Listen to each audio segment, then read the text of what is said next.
بسم اللہ الرحمن الرحیم۔ السلام علیکم ورحمۃ اللہ وبرکاتہ۔ ناظرین، فرعون نے جب حضرت آسیہ رضی اللہ تعالیٰ عنہ کے جسم کی کھال اتارنا شروع کی تو اس وقت اللہ نے کیا معجزہ کیا۔ فرعون تاریخ میں وہ ظالم ترین بادشاہ گزرا ہے جس نے خدائی کا دعویٰ کیا۔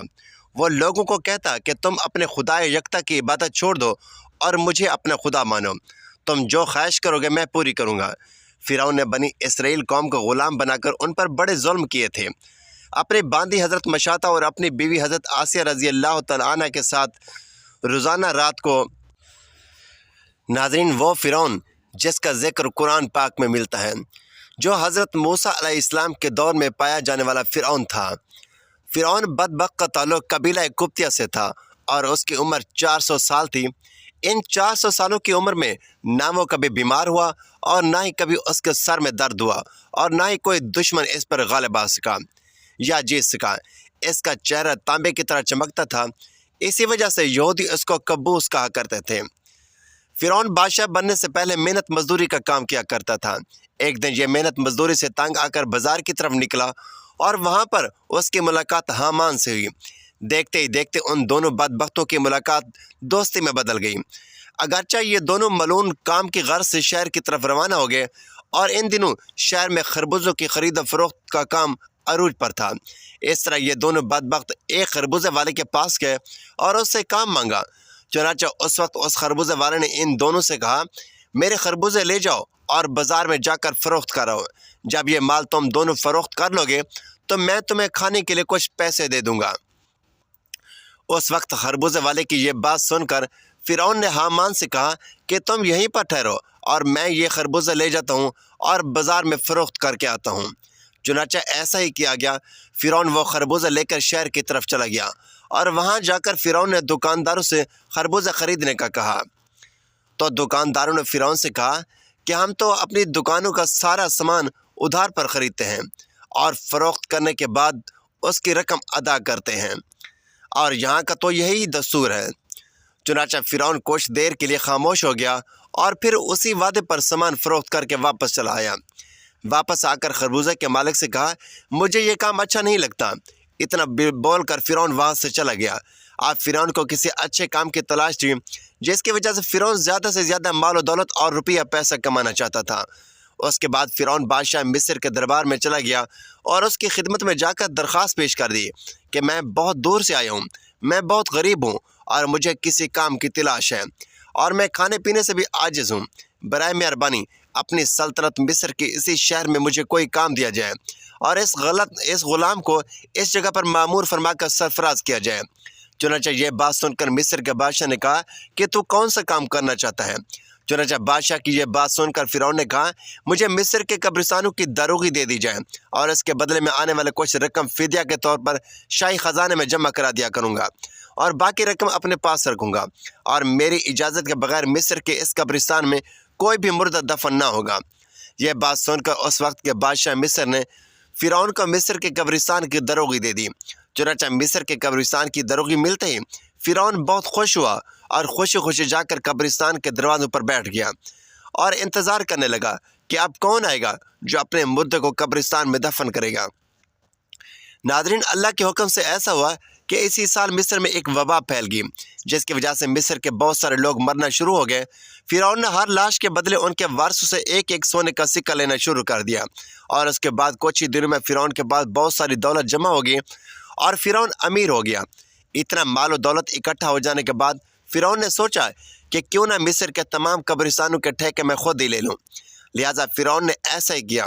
فرعون نے وقت کے بادشاہ کو بہت سارے پیسے دیے اور مصر کے تمام قبرستانوں کی داروغی اپنے ذمے لے لی۔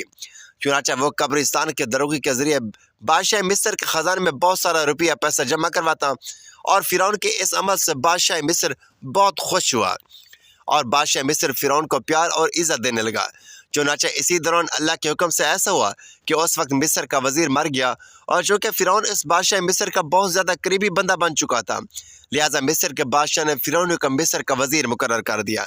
اقتدار ملتے ہی فرعون اقتدار کے نشے میں مست ہو گیا اور اس نے اپنے بدبخت دوست حامان کو بھی اپنے پاس بلوا لیا۔ اس وقت فرعون اپنے دوست حامان سے کہنے لگا کہ میں چاہتا ہوں کہ میں خدائی کا دعویٰ کروں اور ساری مخلوق مجھ کو خدا مانے اور میری عبادت کرے۔ فرعون کی یہ بات سن کر حامان بہت حیران ہو گیا اور حیران ہو کر فرعون سے کہنے لگا کہ اگر خدائی کا دعویٰ کرنا چاہتا ہے تو سب سے پہلے بنی اسرائیل کی تمام مخلوق کو اپنی پیروی کرواؤ اور ان کے دل میں اپنی محبت پیدا کر۔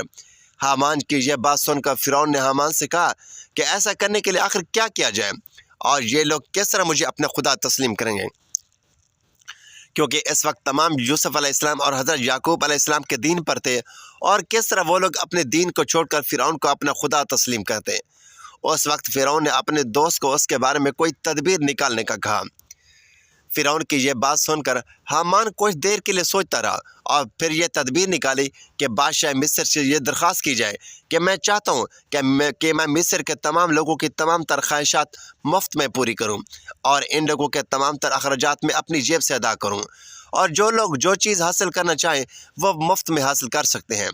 چنانچہ بادشاہ مصر نے فرعون کی یہ بات سن کر اس کی یہ درخواست قبول کر لی اور 1 سال کے لیے تمام مصر کو یہ رعایت فراہم کر دی، اور فرعون نے 1 سال میں ہونے والے تمام تر اخراجات کی رقم حامان کے ہاتھوں بادشاہ کے خزانے میں جمع کروا دی، اور پورے مصر میں یہ اعلان کروا دیا گیا کہ اس سال خزانہ رعایتوں پر دستیاب ہے۔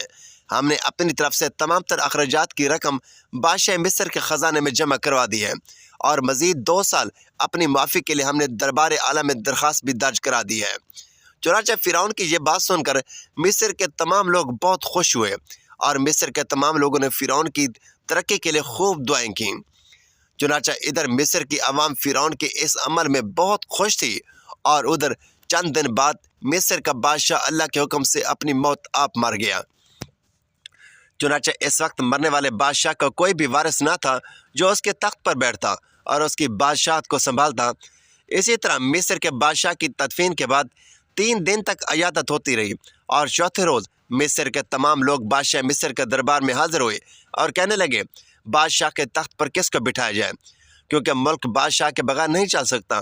چنانچہ اس وقت مصر کے لوگوں نے فرعون کی یہ نیکی دیکھی کہ فرعون نے 3 برس کا خزانہ مصر کے لوگوں پر معاف کیا تھا اور ان کے اخراجات کا خرچ اپنی جیب سے بادشاہ مصر کو دیا تھا۔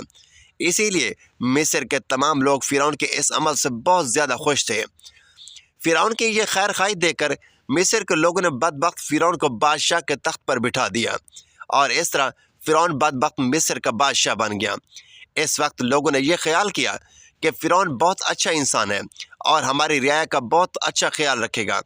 چنانچہ سارے لوگ بادشاہ کے فرعون کو سپورٹ کرنے لگے۔ اس طرح جب یہ فرعون مصر کے وزیر سے مصر کا بادشاہ بنا تو اس وقت فرعون نے اپنے دوست حامان کو مصر کا وزیر مقرر کر دیا۔ فرعون نے مصر کا بادشاہ بنتے ہی اپنے دوست حامان سے کہنے لگا کہ آپ پورے مصر میں ہماری بادشاہی ہے، ہم جو چاہیں وہ کر سکتے ہیں۔ اس وقت ایسی تدبیر نکالو جس کی وجہ سے مصر کے تمام تر لوگ مجھے خدا ماننے لگے اور میری عبادت کرنے لگے۔ اس وقت حامان نے یہ مشورہ دیا کہ جتنے بھی علماء دین جو تدریس کا کام کر رہے ہیں وہ سب کے سب دین کی تدریس کو ختم کر دیں اور لوگوں کے درمیان اسلام کی تبلیغ کا سلسلہ بالکل ختم کر دیا جائے، تاکہ ایسا ایسا تمام لوگ اپنے دین سے دور ہو جائیں اور اپنے دین سے بے خبر ہو جائیں، اور آئندہ آنے والے نسلیں دین سے بے خبر اور دوری اختیار کریں۔ چنانچہ حامان کا یہ مشورہ سن کر فرعون نے فوراً یہ حکم جاری کر دیا، اور مصر کے اندر درس و تدریس کا یہ سلسلہ ختم کر دیا گیا، اور فرعون نے مصر کے اندر یہ حکم جاری کر دیا کہ کوئی بھی شخص مصر میں درس و تدریس نہ کرے ورنہ اس کو قتل کر دیا جائے گا۔ فرعون کا یہ حکم سنتے ہی درس و تدریس کا یہ سلسلہ ختم کر دیا گیا، اور مصر کے لوگوں نے بالکل پڑھنا لکھنا چھوڑ دیا۔ چنانچہ اس طرح درس و تدریس کا سلسلہ ختم ہونے کے بعد وقت گزرتا گیا، اور وقت کے ساتھ ساتھ تمام لوگ دین اسلام کو بھول گئے اور علم سے دور ہو گئے اور اپنے حقیقی خدا اللہ تعالیٰ سے بالکل دوری اختیار کر گئے۔ اس وقت فرعون نے مصر کے لوگوں کو یہ حکم جاری کیا کہ مصر کے تمام لوگ اپنے گھروں میں بنا بت بنا کر اس کو سجدہ کیا کریں اور اس کی پوجا کیا کریں۔ چنانچہ فرعون کا یہ حکم سن کر قبطی قوم جو اس وقت کثیر تعداد میں تھی انہوں نے بتوں کی پوجا کرنا شروع کر دی، اور ایسا ایسا یہ بت پرستی بڑھتی چلی گئی اور یہ سلسلہ بہت وسیع ہو گیا۔ اس کے بعد فرعون نے مصر میں یہ اعلان کروایا اور اس اعلان میں یہ الفاظ لوگوں کے کانوں تک پہنچائے جس کا ذکر قرآن پاک میں یوں ملتا ہے، اور بس لوگوں کو جمع کیا اور لوگوں سے کہا کہ میں ہوں رب تمہارا سب سے بڑا اور بلند۔ ناظرین، اس طرح لوگ کئی سالوں تک بتوں کی پوجا کرتے رہے۔ جب لوگ مشرک اور بت پرست بن گئے تو اس وقت فرعون نے یہ حکم جاری کیا کہ اپنے گھر میں موجود تمام بتوں کو توڑ دیا جائے اور مجھے خدا مانا جائے اور میری پوجا کی جائے۔ چنانچہ فرعون کا یہ حکم ملتے ہی تمام لوگوں نے ایسا ہی کیا۔ تمام لوگوں نے اپنے بتوں کو توڑ دیا اور فرعون کو پوجنا شروع کر دیا۔ لیکن قبطی قوم کے علاوہ کوئی دوسرا فرعون کو خدا نہیں مانتا تھا۔ قبطی قوم واحد ایک ایسی قوم تھی جو فرعون کو اپنا خدا مانتی تھی، اور باقی تمام لوگ اللہ کی وحدانیت پر یقین رکھتے تھے اور اللہ تعالیٰ کو خدا مانتے تھے۔ اسی وجہ سے فرعون قبطی پر بہت مہربان تھا اور بنی اسرائیل کے مسلمان پر طرح طرح کے ظلم و ستم کیا کرتا تھا، کیونکہ بنی اسرائیل کی قوم حضرت یوسف علیہ السلام کے دین پر تھی۔ اسی وجہ سے فرعون ان پر ظلم کرتا تھا۔ فرعون تاریخ میں وہ ظالم بادشاہ گزرا ہے جس نے خدائی کا دعویٰ کیا تھا، جس کے ظلم کی داستانوں سے تاریخ کے اوراق بھرے پڑے ہیں۔ بنی اسرائیل کو غلام بنا کر ان پر بڑے ظلم ڈھائے، اپنی باندھی اور اپنی بیوی حضرت آسیہ رضی اللہ تعالیٰ عنہ پر ظلم کے پہاڑ توڑ کر ان کو شہید کر ڈالا۔ آخرکار اللہ تعالیٰ نے اس کو اس کے تکبر کے ساتھ دریائے نیل میں غرق کر دیا، اس کی حکومت کو نیست و نابود اور تاس ناس کر ڈالا، اور رہتی دنیا تک کے لیے اس کو عبرت کا نشان بنا کر یہ ثابت کر دیا کہ تکبر کا انجام صرف بربادی ہے اور تکبر صرف اللہ کی چادر ہے۔ فرعون کے محل میں ایک عورت فرعون کی بیٹی کے بال سنوارا کرتی تھی۔ ایک بار وہ فرعون کی بیٹی کے بال سنوار رہی تھی کہ ان کے ہاتھ سے کنگھی گر گئی۔ جب وہ کنگھی اٹھانے لگی تو انہوں نے اللہ کا نام لیا۔ جب اس باندھی نے اللہ کا نام لیا تو وہ فرعون کی بیٹی سمجھ گئی کہ یہ تو میرے والد کو معبود نہیں مانتی، بلکہ حضرت موسیٰ علیہ السلام کے اللہ پر ایمان رکھتی ہے۔ چنانچہ اس لڑکی سے پوچھا کہ کیا تم میرے والد کو خدا نہیں مانتی؟ اس نے کہا کہ نہیں، میرا خدا تو وہ ہے جو حضرت موسیٰ علیہ السلام کا پروردگار ہے۔ اس کی بیٹی نے یہ جواب سنا تو وہ اٹھ کر اپنے باپ کے پاس گئی اور کہنے لگی کہ آپ کے محل میں آپ کے زیر سایہ رہنے والی عورت آپ کو تو خدا ہی نہیں مانتی۔ بیٹی کی باتیں سن کر فرعون غصے میں آ گیا۔ چنانچہ وہ کہنے لگا، میں دربار میں جا کر اس عورت کو ایسی سزا دوں گا کہ یا تو وہ موسیٰ علیہ السلام کے رب کو اللہ کہنے سے باز آ جائے گی یا پھر اپنی جان سے ہاتھ دھو بیٹھے گی۔ اب جب فرعون اپنے دربار میں پہنچا تو اس نے اس عورت کو بلوایا اور کہنے لگا کہ دیکھو، تم موسیٰ علیہ السلام کے اللہ کو اللہ کہنا چھوڑ دو۔ وہ کہنے لگی کہ ہرگز نہیں۔ تو فرعون نے اس کو بڑا ڈرایا دھمکایا، مگر وہ کہنے لگی تم جو کچھ کر سکتے ہو کر لو، میں پیچھے نہیں ہٹوں گی۔ ان کا یہ دلیرانہ جواب سن کر فرعون نے اسے اپنی انا کا مسئلہ بنا لیا۔ چنانچہ فرعون نے حکم دیا کہ اس کو زمین پر لٹا دیا جائے، تو انہیں زمین پر لٹا دیا گیا۔ پھر حکم دیا کہ ان کے دونوں ہاتھ پاؤں پر کیلیں گاڑ دی جائیں۔ چنانچہ ان کے پاؤں میں کیلیں گاڑ دی گئیں تاکہ وہ حرکت نہ کر سکے۔ اسی دوران وزیر آیا اور اس نے فرعون سے کہا کہ اس کی ایک دودھ پیتی چھوٹی سی بچی بھی ہے، اگر اس کی بیٹی کو اس کے سامنے قتل کر دو تو یہ اپنی ممتا سے مجبور ہو کر آپ کی بات مان جائے گی۔ اس کے بعد فرعون نے اس کی دودھ پیتی بچی کو گھر سے بلوایا، اسے اس کے سینے پر لیٹا دیا۔ پھر فرعون نے کہا کہ میں تمہاری اس بچی کو تمہاری آنکھوں کے سامنے قتل کر دوں گا۔ باندھی فرعون کی اتنی بڑی دھمکی سن کر بھی یہ کہنے لگے کہ اب میرے دل میں اطمینان اور بڑھ چکا ہے کہ میں اپنی آنکھوں سے اپنی بیٹی کو خون میں لت پت ہو کر تڑپتا تو دیکھ سکتی ہوں، مگر میں اپنے ایمان کا خون نہیں دیکھ سکتی۔ چنانچہ اس کے سینے پر ہی اس کی معصوم بچی کی گردن کاٹ دی گئی۔ جب وہ بچی ٹھنڈی ہو گئی تو فرعون کہنے لگا کہ اب ہم تمہیں قتل کر دیں گے۔ تو وہ کہنے لگی تو جو مرضی چاہے کر لے، میں پیچھے نہیں ہٹوں گی۔ بالآخر اس ظالم نے اس کو بھی شہید کر دیا۔ اس کے بعد فرعون جب حضرت مشاطہ کو شہید کروا کر اپنے گھر پہنچا تو اپنی بیوی حضرت آسیہ رضی اللہ تعالیٰ عنہ سے کہنے لگا کہ آج یہ وقوع پیش آیا کہ میں نے ایک عورت کو عبرتناک سزا دی ہے۔ اس کی بیوی نے اسے کہا، ارے تیرا ستیہ ناس ہو، تو نے ایک معصوم بچے کی جان بھی لی اور ایک بے گناہ عورت کا قتل کیا۔ فرعون کہنے لگا، میں نے اس کو اس لیے عبرتناک سزا دی کہ وہ مجھے خدا نہیں مانتی تھی۔ یہ سن کر حضرت آسیہ رضی اللہ تعالیٰ عنہ نے کہا کہ خدا تو میں بھی تجھے نہیں مانتی، بلکہ تو ایک عام انسان ہے۔ جب فرعون نے یہ سنا تو حیران رہ گیا، کیونکہ اسے حضرت آسیہ رضی اللہ تعالیٰ عنہ سے بڑی محبت تھی۔ حضرت آسیہ رضی اللہ تعالیٰ عنہ کو اللہ تعالیٰ نے بڑا حسن و جمال عطا کیا تھا، اس لیے فرعون نے انہیں پوری قوم کی عورتوں میں سے چن کر ان کے حسن کی وجہ سے اپنی بیوی بنایا تھا۔ اس وجہ سے وہ ان سے بڑی محبت کرتا تھا۔ چنانچہ فرعون کہنے لگا کہ یہ تم کیسی باتیں کرتی ہو؟ وہ کہنے لگی، میں بالکل ٹھیک ٹھاک کہہ رہی ہوں کہ تو جھوٹا ہے۔ پروردگار تو وہی ہے جس کا پیغام لے کر حضرت موسیٰ علیہ السلام تشریف لائے ہیں۔ فرعون نے یہ بات سنی تو اسے بہت غصہ آیا، لہذا کہنے لگا کہ میں تمہارا بھی وہی حشر کروں گا جو میں نے مشاطہ کا کرا ہے۔ وہ کہنے لگی، تو جو چاہے کر لے، میرا ساتھ میرا پروردگار ہے۔ اب میں نے سوچ لیا ہے کہ میں اپنے پروردگار کو کبھی نہیں چھوڑ سکتی، البتہ تیری ہر چیز کو لات مار سکتی ہوں۔ جب اس نے یہ باتیں سنی تو وہ پھر دربار آیا اور اس نے پھر سے لوگوں کو جمع کیا اور کہنے لگا کہ دیکھو یہ کتنی بڑی سازش ہو گئی ہے۔ موسیٰ علیہ السلام نے میری بیوی کو بھی بہکا لیا ہے۔ آج میں اس عورت کو یا تو مار دوں گا یا پھر وہ مجھے اپنا خدا مان لے۔ چنانچہ اس نے حضرت آسیہ رضی اللہ تعالیٰ عنہ کو گرفتار کروا لیا۔ ایک وقت تھا کہ وہ ملکہ تھی، ان کے اشارے پر نوکر چاکر بھاگ بھاگ کر کام کیا کرتے تھے، لوگ احترام کی وجہ سے ان کی طرف سر اٹھا کر بھی نہیں دیکھتے تھے، اور آج وہ فرعون کے دربار میں ملزم بن کر کھڑی ہے، صرف اور صرف اللہ کی محبت میں۔ پھر فرعون حضرت آسیہ رضی اللہ تعالیٰ عنہ سے کہنے لگا کہ تو اتنے عالی شان محل میں رہتی ہے، اتنی نعمتوں میں پلی ہے، اور میں نے تجھے اپنی محبوبہ بنایا، تو اس سے پیار کیا اور جنونی محبت سے تجھے بیاہ کر لے آیا تاکہ تجھے خوش رکھوں، لیکن تو نے مجھے خدا ماننے سے انکار کر دیا۔ اس وجہ سے آج میں سب کچھ تجھ سے چھین لوں گا، بہتر یہ ہے کہ تم اب بھی باز آ جاؤ اور مجھے خدا مان لو۔ حضرت آسیہ رضی اللہ تعالیٰ عنہ کہنے لگی کہ میں نے اب ایمان قبول کر لیا ہے، اس لیے میں اپنی بات سے پیچھے نہیں ہٹ سکتی۔ چنانچہ فرعون نے فیصلہ کر لیا کہ میں اسے بھی سزا دوں گا۔ اس کے بعد فرعون نے سب سے پہلے سزا کے طور پر انہیں رسوا کرنے کا فیصلہ کیا۔ چنانچہ اس نے کہا کہ سب سے پہلے اس عورت کے جسم سے لباس اتار دیا جائے۔ اب سوچنے کی بات یہ ہے کہ کسی مرد کو کہا جائے کہ تجھے لوگوں کے درمیان بے لباس کر دیں گے تو اس کو کیسے شرم آتی ہے۔ وہ چاہتا ہے کہ زمین پھٹ جائے اور میں اس میں دھنس جاؤں، اور عورت کے اندر تو اللہ تعالیٰ نے شرم اور حیا زیادہ رکھی ہے۔ فرعون نے ان کے جسم سے لباس اتروا دیا اور وہ کیسی صورتحال کا شکار ہوئی، ایک طرف ایمان ہے اور دوسری طرف امتحان ہے، لیکن وہ ڈٹی رہی۔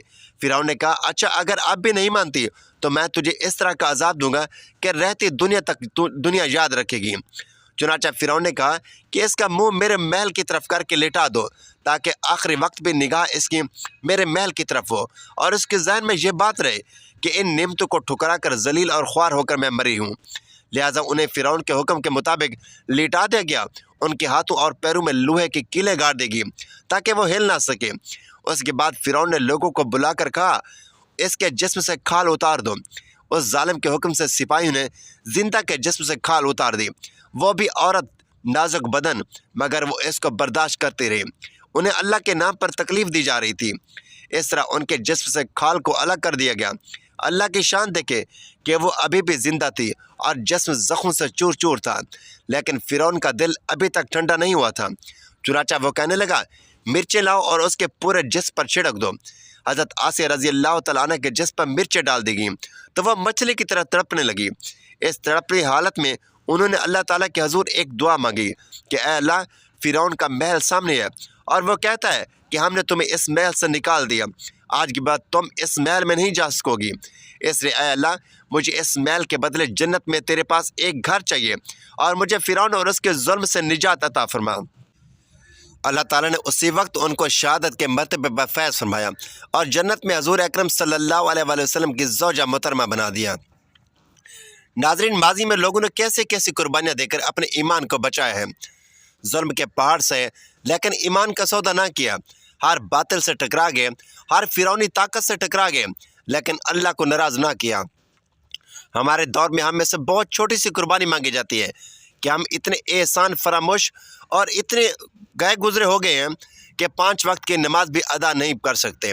اللہ تعالیٰ سے دعا ہے کہ اللہ تعالیٰ ہمیں نیک اعمال کرنے کی توفیق عطا فرمائے، میرا سنانا اور آپ کا سننا اپنی بارگاہ الہی میں قبول و منظور فرمائے اور ہمارا ختم ایمان پر فرمائے، آمین۔